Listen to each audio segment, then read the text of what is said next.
you have an album that just comes out that's a big moment for a comic, and it might be nice now to walk down memory lane at some of the early days of your career when you were taking gigs that now you look at and you go, what was I thinking? Do you have any of those from those first couple years when you have no idea about what's a good gig and what's a bad gig? You have any of those that come to mind?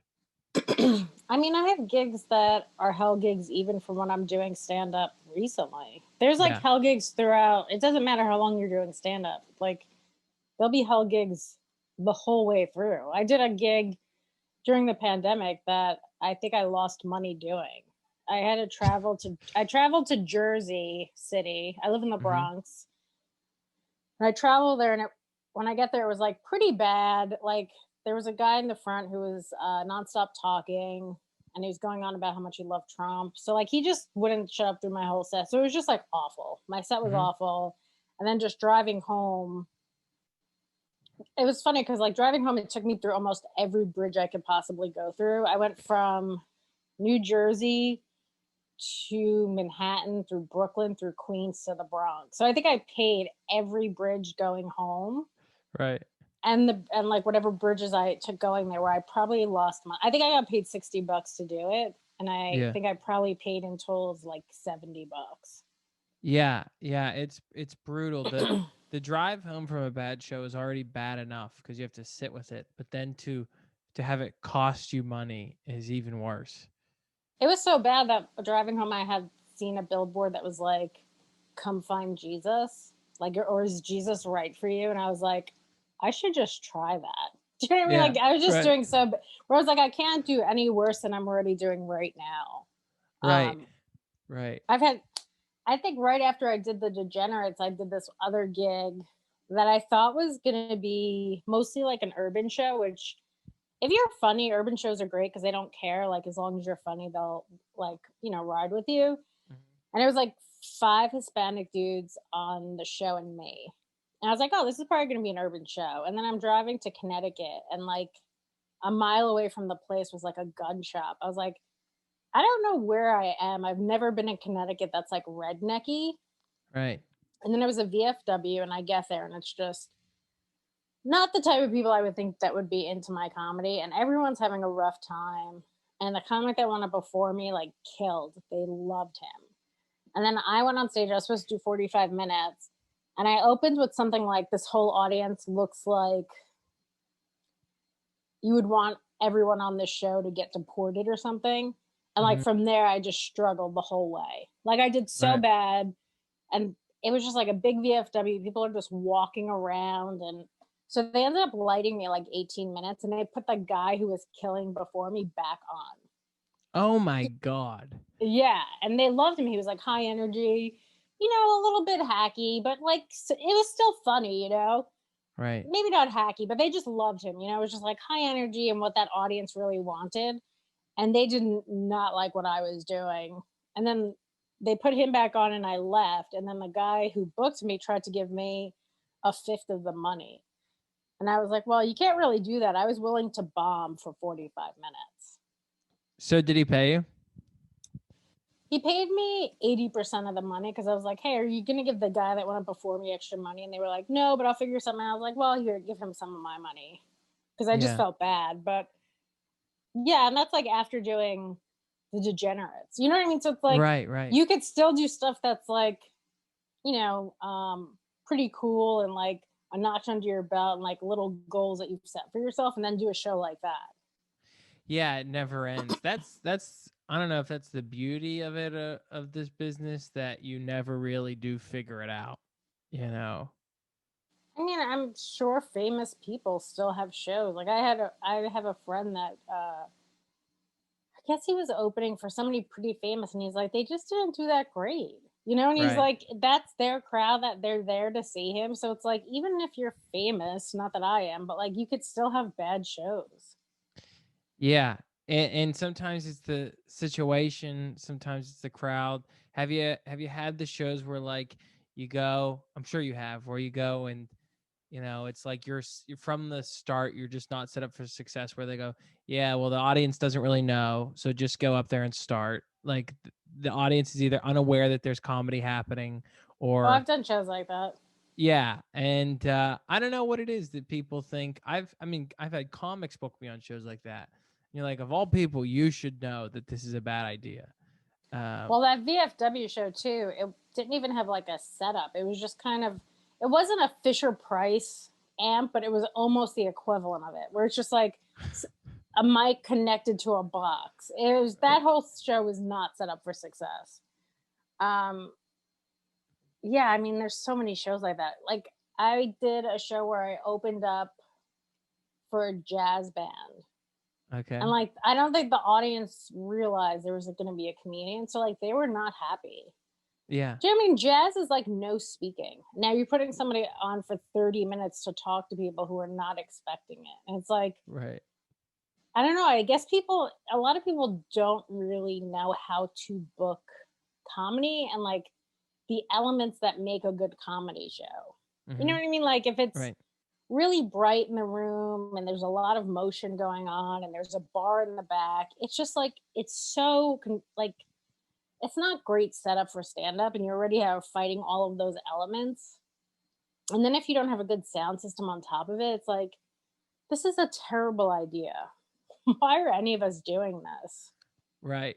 Right. You start to question, like, why did I even get into this business? You know? I don't know if it's why I get into this business. It's like, why do I take certain gigs? You know what I mean? Yeah. I think like you just want stage time and you want to be able to make money, so you take gigs that after you're like, that was not my best interest. Like Right. that Right. Jersey gig where I lost money. Right. Yeah. When you look at some of the shows that you've had, you know, having accomplished a lot of things, when you look back, do you have any shows or any opportunities where you don't do well? The show does not go well for you, and you think, well, this is the end of the world. And then it turns out it's not. But in that moment, you think, you know, this is it. I'm done. I don't think that now, because I know no show is big enough that it's going to end your career, you know, unless you do something on stage where you like murder someone. You know, like I can't see any show now being that big where you're like, this is the end. But I have had moments where you're like, this sucks and I have to sit in this now for a bit. Like that feeling, you know, where it just kind of sucks. Yeah, I guess, you know, I was thinking, like, if not that I've had crazy, you know, life-changing opportunities, but when you're a year or two in, or 3 years in, or 6 years, 8 years, 10, whatever it is, you have an opportunity in front of you that you think, well, this is going to be the show that takes me to the next step. And it just doesn't. And you go, in that moment, you think it's the biggest thing in the world, but it really isn't, you know? I mean, I guess doing Letterman, I felt like that. Like, you know, when you called me to sit on the couch, I was like, oh, this is pretty big. And then, like, yeah, the next day you just go back to your day job and, like, it doesn't matter. Right. Yeah. Talk about that a little bit, if you don't mind, because I think a lot of people that aren't comics, or people that have had that opportunity, wouldn't understand that, where it's not like the Johnny Carson era where It's right. It's not, you know, so you know, I've talked about this too a lot with Sarah, that, you know, we have a podcast, the Veg podcast. So like we've talked about that a lot too, where people will think that you're doing so great and then you'll fly out to like Colbert, and I'm not even sure if they pay for your airfare. They definitely don't like put you up. So you're like kind of losing money doing it. And then the next day you fly home and you go to work. Do you know what I mean? It's not the days of like sitting on the couch and then the next day, like, you know, you get opportunities for a development deal. Right. Right. I think I struggled to even get an agent after that. I don't have an agent now, you know, like. Right. Right. And you've done TV, I mean, the Degenerates, I mean, Netflix, the biggest comedy place right now. Yeah, and I guess I kind of got screwed by the pandemic, you know, because I was supposed to tour after that, and then the pandemic hit like 2 months later, where I had a, you know, a tour set up where I was gonna kind of tour for the first time and do a lot of clubs that I hadn't done before, and then the pandemic hit. Now you're like, well, I wonder what's going to happen when we come back, because clubs have closed, and you also have bigger comics who are doing smaller venues now. So they're Right. going to bump some of us out. So you're like, who knows what's going to happen for the next couple of years? I wasn't like a theater act. I was barely like a, touring comic. Mm-hmm. So when you look at that, something like that, a bad situation, right, where you're sort of poised to jump to this next level, but the pandemic hits, what do you do now? What do you do? How do you keep yourself from going, well, this is all lost? How do you keep yourself motivated that something else will come along? Well, I put my album out just because I was going to tape a special last year. Mhm. And Patton Oswalt was going to direct it. And then, like, because that didn't happen last year, I was like, well, I'll at least put my album out so I could see if I could, generate a buzz, get some write ups, earn a little bit of money until, things bounce back. I think you just kind of have to keep putting content out there, So that's like Yeah. what I'm trying to do is like build up social media, which is like a pain in the ass. And I just started TikTok, and it's like just another place to get your feelings hurt. That's what it Right. basically feels like. You're constantly just feeling bad about yourself because somebody on TikTok doesn't like your dumb video or something. So Yeah. I don't know. This isn't the first time that I've kind of had a situation where like things were set to happen and then they kind of didn't. Hmm. Like right before I was gonna work on a TV show with Louis C.K. and then like a month later the Me Too movement happened. So like this Hmm. isn't the first time that I've come close and then something's gotten taken away from me. So I guess I'm Right. kind of used to it. At this point, if something panned out, I would be surprised. Yeah. Is it almost better to be that way where, I think so. Where you're just like, none of this is gonna happen anyway. I right, it feels more like that's the better way to kind of conduct myself anyway. It's just like, it's probably not gonna happen. right. But Man, you just keep working. you just keep working. Me and Sarah are trying to sell a pilot we wrote, and even that, I'm like, we've been trying to sell this for 6 years. We'll Right. see what happens. Right. We just had a showrunner pull out, so you're like, all right, well, I'm not surprised by that. Did you always sort of have that mentality of like, well, hey, if it doesn't happen, whatever, we'll keep doing our thing? Or was that something that over time you've developed or picked up? I think I don't know. I think like I grew up with not having a ton of money and stuff, so you just kind of get used to being like that. You know what I mean? Hmm. Like I don't think I've ever really thought like we were going to have great stuff. So Hmm. I Hmm. think my shitty childhood kind of has prepared me to flourish in comedy. And by flourish, I mean just like you just constantly get a little bit of stuff every couple of years to keep you going. I Right. think it's called breadcrumbing or something. And I feel like that's kind of how a lot of comics stay in comedy, where you just get like enough little things to string you along for a long time. Oh, absolutely. I remember when I first started, like, I was, I mean, nothing. You have nothing, obviously. You're barely, you know, doing well at open mics and stuff. And the one open mic bartender just remembered my name and was like, hey, Collin, do you want a water? And I was like, well, that'll keep me going for another 6 months. Of course. Yeah, Just that they somebody know me. like somebody that you think is really funny telling you they like a joke of yours. Like you could get, and I would think it has to come from just not having that great of a childhood. Do you know what I Right, mean? right. Where Yeah. like I think if I had a great childhood, I would have stopped doing stand up pretty early on and realized this is a very dysfunctional way to live. Hmm. Right. Where you're Where just, did you good. start in New York? I started in Pittsburgh. Okay. Yeah. I started in Pittsburgh. So, that's a town where there's like, one open mic every night and everybody there. And it's one of those things where you are the beauty of New York is that you have all the places, you have all these different spots, you have so many comics, so you can kind of almost hide, where it's like Yeah. where there you're like, if the 12 people here don't think don't laugh at you for a few weeks, there's no hiding their feelings, I guess that's a good point. I didn't think of that. Like everyone knows you every week, so I guess there's probably more pressure to do like new material and new Right. stuff. And Right. And then you're just, you're 6 months in and you're like, well, I definitely have 30 minutes because I'm bringing new material to open mics every week. And then you do 10 and you fall on your face. So it's great.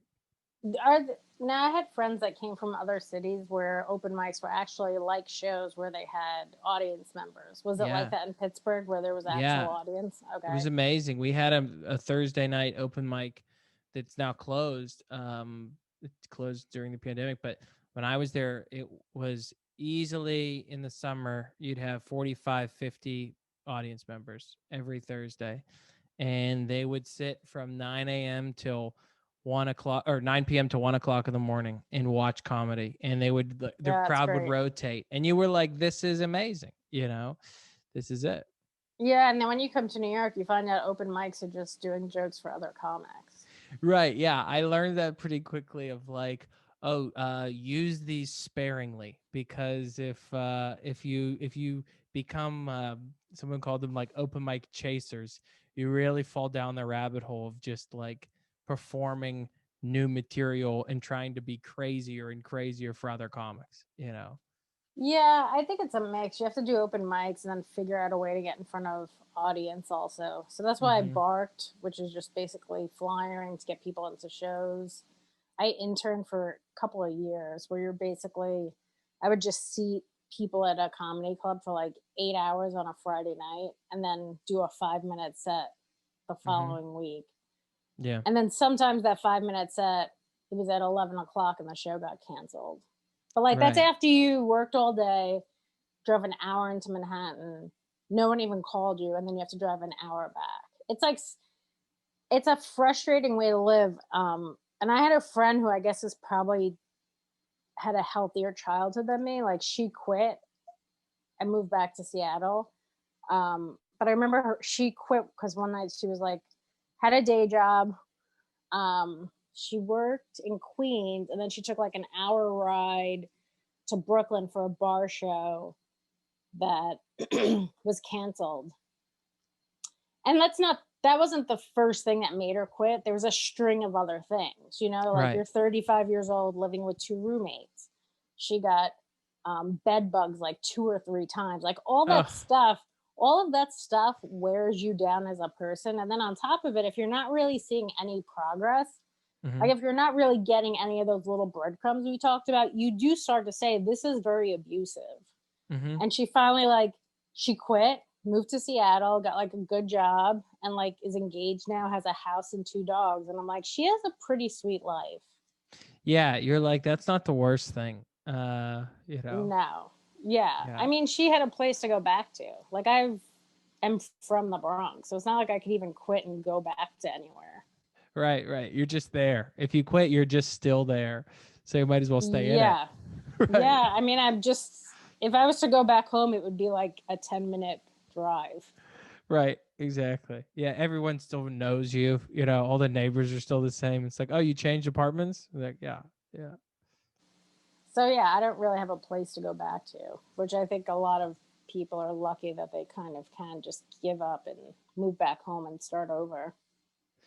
Yeah, I guess, but it's also then it does keep you more if you don't have that backup plan. It's like, well, this is do or die. I guess so. And I'm doing it so long now that it's like, what else would I even do at this point? Like, Yes, I've talked about that with other comics where you get to a point and you go, I can't quit because I don't. Wherever I go, I'm starting at the absolute bottom. right. Like, I left a paralegal position probably, the comedy closed like 7 years ago. Mm-hmm. And that was like the last day job I had. So, like, right now, there'd be a 7 year gap. I'd have to make up a job that closed during the pandemic, which I guess wouldn't be that hard. Right. If you just pretend Right. you worked at a law firm that no longer exists. But yeah, other than that, it's just like it'd be harder to look for a job now too because so many places have actually closed. Right. Right. What do you think? Is it the Jersey gig or is there something from earlier on in your career where a bomb that you still think about to this day, where, or a bad show where you go, all right, don't get too ahead of yourself, because remember that night in that city. Do you have any of those? Um, Or have you made your peace with some of those shows at this oh point? yeah, I mean, once I got home, I didn't care anymore. You know what I mean? Mm-hmm. Like those shows mean nothing in the, in Mm-hmm. the grand scheme of things. Even when you're up, I think what made it worse is that we were in a pandemic, and they said the show was outside and it was literally inside. So like I was already kind of upset about how they kind of skirted around that. Right. So it was like that, and then the guy, it's just like all of that was just not a great setup for stand up. Right. So yeah, but that gig means like nothing to me. Like I would never quit over something like that. Mm-hmm. Right. I've had way bigger bombs for way more money.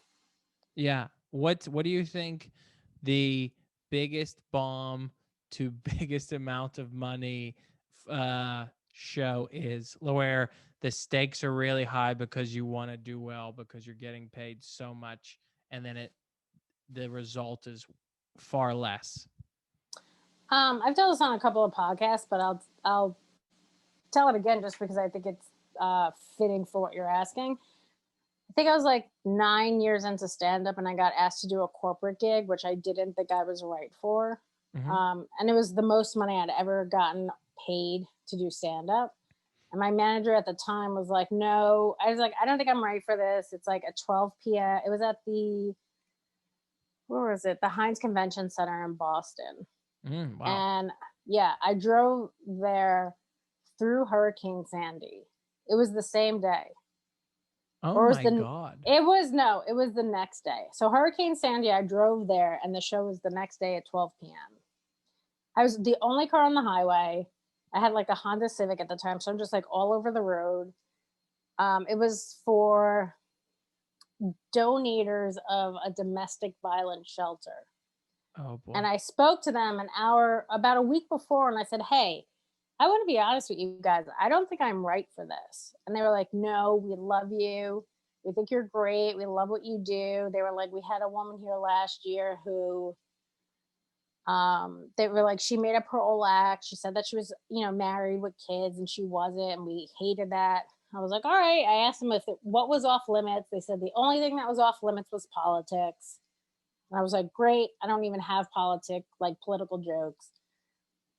And then I went there and it was like 12 o'clock. It's like old, rich white people wearing like kind of dress suits, but like those, the ones with the skirt and like it's like a suit, but it's a dress.